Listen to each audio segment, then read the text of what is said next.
कुम्हार की कथा कई सालों पहले की बात है। एक गांव में युधिष्ठिर नाम का एक कुम्हार रहा करता था। दिन में वो मिट्टी के बर्तन बनाता था और जो भी पैसे मिलते थे उनसे शराब खरीद कर पी लेता। एक रात वो शराब के नशे में अपने घर लौट रहा था। वो इतना नशे में था कि ठीक से चल भी नहीं पा रहा था। अचानक उसका पैर लड़खड़ाया और वो जमीन पर गिर पड़ा। जमीन पर कांच के टुकड़े पड़े थे, जिनमें से एक टुकड़ा उसके माथे में घुस गया। उसके माथे से खून बहने लगा। इसके बाद कुम्हार किसी तरह उठा और अपने घर की ओर चल दिया।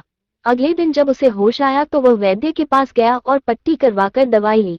वैद्य ने कहा, घाव गहरा होने के कारण इसे भरने में समय लगेगा। पूरा भर जाने के बाद भी इस घाव का निशान नहीं जाएगा। इसके बाद कई दिन बीत गए। अचानक उसके गांव में सूखा पड़ गया। सभी लोग गांव छोड़कर जाने लगे। कुम्हार ने भी गांव छोड़कर जाने का फैसला किया और दूसरे देश की तरफ निकल गया।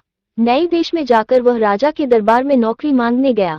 वहां राजा ने उसके माथे पर चोट का निशान देखा और सोचा, ये जरूर कोई पराक्रमी योद्धा होगा और दुश्मन से लड़ते समय इसके माथे पर चोट लगी होगी। ये सोचकर राजा ने उसे अपने दरबार में एक खास जगह दे दी और उस पर विशेष ध्यान देने लगे। ये देखकर राजा के दरबार में मौजूद राजकुमार, सेनापति और अन्य मंत्री उससे जलने लगे। ऐसा कई दिनों तक चलता रहा। एक दिन शत्रुओं ने राजा के महल पर हमला कर दिया। राजा ने अपनी पूरी सेना को युद्ध के लिए तैयार किया। उसने युधिष्ठिर से भी युद्ध में जाने के लिए कहा।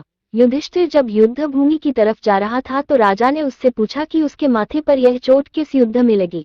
इस पर कुम्हार ने सोचा कि अब वह राजा का भरोसा जीत चुका है और अब अगर वह राजा को सच बता देगा तो कोई समस्या नहीं होगी।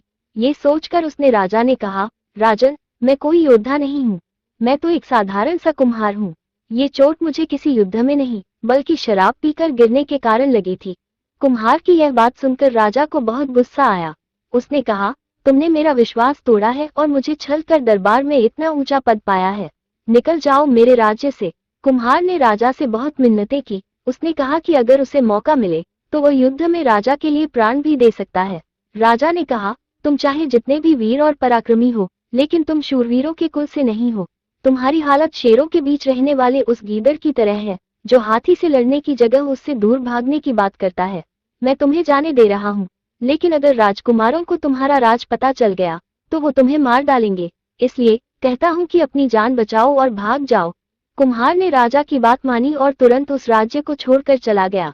कहानी से सीख। इस कहानी से यह सीख मिलती है कि इंसान की असलियत ज्यादा दिन तक छुप नहीं सकती। एक न एक दिन राज खुल ही जाता है। बाप